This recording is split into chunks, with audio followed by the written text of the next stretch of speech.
বাংলা তৃণমূল মামাটি মানুষের নাম করে মহিলাদের ভোট নিয়েছে, আর এখন মামাটি মানুষ তৃণমূলের কুশাসনে কাঁপছে। কৃষ্ণনগরের গভর্নমেন্ট কলেজের মাঠের জনসভা থেকে শনিবার এমন কথা কটাক্ষের সাথে জানালেন প্রধানমন্ত্রী নরেন্দ্র মোদী।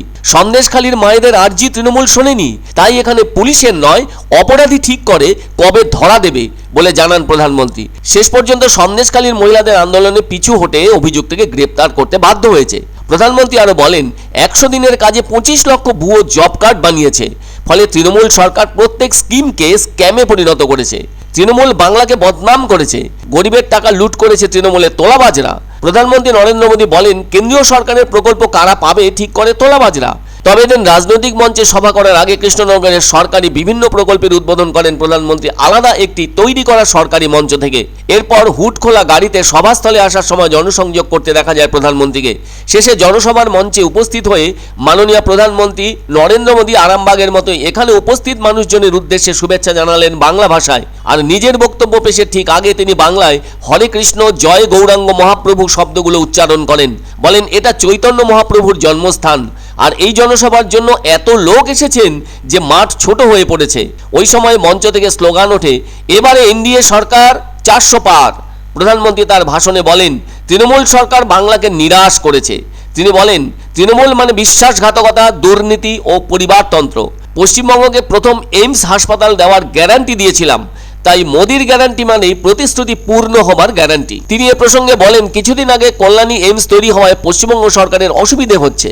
পশ্চিমবঙ্গ সরকার বলছে অনুমতি কেন নেওয়া হয়নি।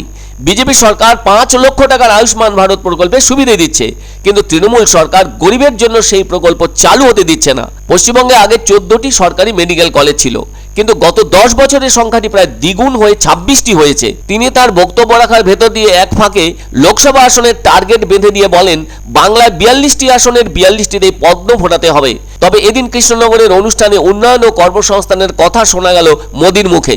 বাংলার উন্নয়নের জন্য 15,000 কোটি টাকার প্রকল্পের ঘোষণা করেন তিনি।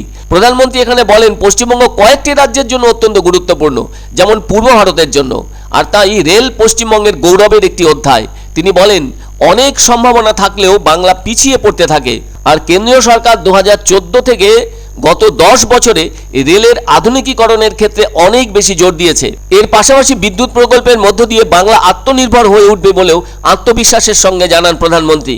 এদিন অবশ্য কেন্দ্রীয় মন্ত্রী শান্তনু ঠাকুরও প্রধানমন্ত্রীর বক্তব্য রাখার আগে নিজের বক্তব্য পেশ করেন এবং সেই সময়ে রেলের প্রসঙ্গ তুলে ধরেন। তিনি সড়ক পরিবহনের কথাও তোলেন, যার মধ্যে রয়েছে ফারাক্কা থেকে রায়গঞ্জ পর্যন্ত 4 লেনের রাস্তা, আজিমগঞ্জ মুর্শিদাবাদ নতুন রেল লাইন, মজিয়া তাপ বিদ্যুৎ প্রকল্প। এসবের উদ্বোধনও হয়েছে প্রধানমন্ত্রীর হাত ধরে। গতকাল তো আরামবাগে 7,000 কোটি টাকার প্রকল্পের উদ্বোধনও করেছেন প্রধানমন্ত্রী। তবে প্রধানমন্ত্রী বঙ্গে পা রাখতেই বেঁধে দিয়ে জানিয়ে দিলেন 42টি আসনে জয়ের লক্ষ্য। এখন দেখার নরেন্দ্র মোদীর এই লক্ষ্যমাত্রা কতখানি সফল হয় পশ্চিমবঙ্গে। टीएमसी माने विश्वासघात, अवताचार, टीएमसी माने भ्रष्टाचार, और मोदी की गारंटी मतलब गारंटी पूरा होने की गारंटी।